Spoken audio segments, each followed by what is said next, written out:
నేను ఏం చెప్తా మాట్లాడుతున్నాడు. అప్పుడు నాకు 4 సంవత్సరాల దాకా ఇంట్లోనే కూర్చో.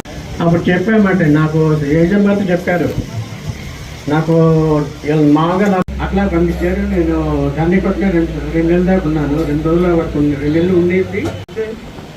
నా సాంసరాగా నాకు హౌస్ కూడా శాంక్షన్ చేపించి 60. ఆయనంటే నాకు గౌరవం, ఆయనకి నేనంటే గౌరవం. చాలా మంచి వ్యక్తి. ఇటువంటి మంచి వ్యక్తి మన రిటైర్ చేసిన హ్యాపీగా ఉంది. 30 సంవత్సరాలు ఎప్పుడు బ్రహ్మాండంగానే ఉంటాడు. ఇన్ని బ్రాంచీల్లో పనిచేసిన తర్వాత మంచిగా ఉండడానికి అవకాశం ఉంటుంది అనేది నా ఉద్దేశం. కాబట్టి ఆ విధంగా కొనసాగిస్తాడు అని చెప్పేసి నేనైతే కోరుకుంటూ ఉన్నాను. ఇకపోతే సో మా అందరి తరఫున ఆయన అదృష్టంగా ఉండాలని మా వాకింగ్ ఫెడరేషన్ తరఫు నుంచి సాంబశివరావు గారికి మా అందరి తరఫున ధన్యవాదములు. Thank you.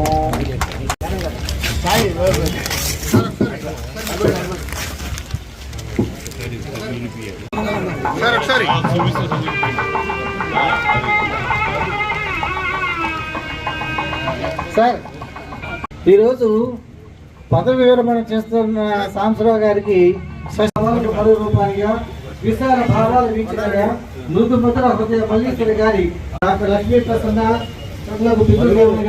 Doctor నాగవేంకట Vijayasri Charani భార్గవులకు తాతగారిగా సేవా స్నేహం సాహచర్యమే పరమావధిగా ఉల్లాస సల్లాపాలు ముత్యాల పురుగులతో జీవితంలోనూ ఎన్నో ఉన్నత శిఖరాలను అధిరోహించి నిత్యం నిరంతరం మమ్మల్ని ఉత్తేజపరుస్తూ ఉత్సాహంగా నేను పదవి విరమణ చేస్తున్న మీరు ఈనాటి నుండి అద్భుతమైన వ్యక్తి, స్నేహశీలి పెద్దలు.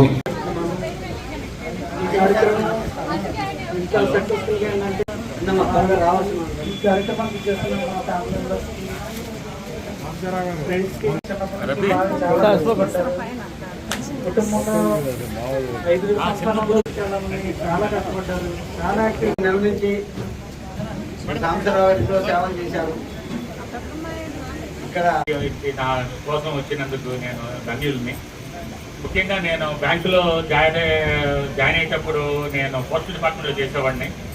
పోస్టల్ డిపార్ట్మెంట్ పిఏగా చేసిన తర్వాత మా తాతగారు ఒకసారి పోస్ట్ ఆఫీస్కి వస్తే ఆయన పోస్ట్ ఆఫీసు ఒక బ్యాంకు లాగా ఉండేది, విజయవాడ హెడ్ పోస్ట్ ఆఫీసు.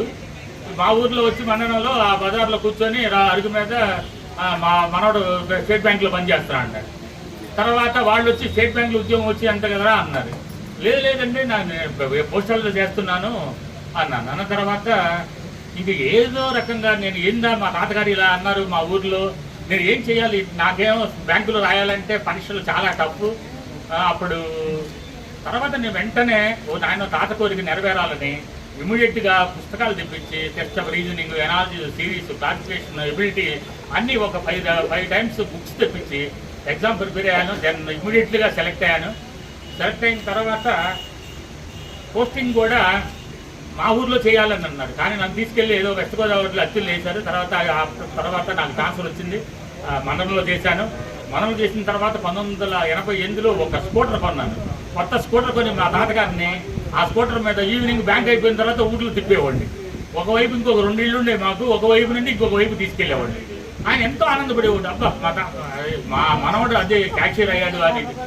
ఆ రోజుల్లో కూడా మాకు ఎంత వాల్యూ అంటే ఒక క్యాషియర్కి ఊర్లో ఎంత చిన్న ఫంక్షన్ జరిగినా కూడా ఇంటికి వచ్చి ఇన్వైట్ చేయడం, చాలా గౌరవంగా చూడటం చేసేవాడు. అయినా నేను అలా చేశాను. ఇక ఆఫీస్ రావాలి అనే కోరికతో వితిన్ 4 ఇయర్స్లో ఐ గాట్ ఆఫీసర్. తర్వాత అరకు కొండల్లో చేశాను.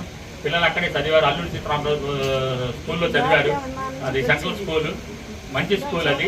సుందరకాండ సినిమాలో వెంకటేష్ అప్పుడే సినిమా షూటింగ్స్ కట్టి అరకులో అంతా వచ్చేవాళ్ళు. నేను అప్పుడప్పుడు బ్యాంక్ దగ్గరకు కూడా బ్యాంక్ స్టాఫ్ వాళ్ళంతా తెలుసు కాబట్టి నేను పబ్లిక్ రిలేషన్ మెయింటైన్ చేస్తాను కాబట్టి ఇమీడియట్గా నన్ను ఇన్వైట్ చేసేవాళ్ళు. నేను ఒకసారి పార్టిసిపేట్ చేసేవాడిని.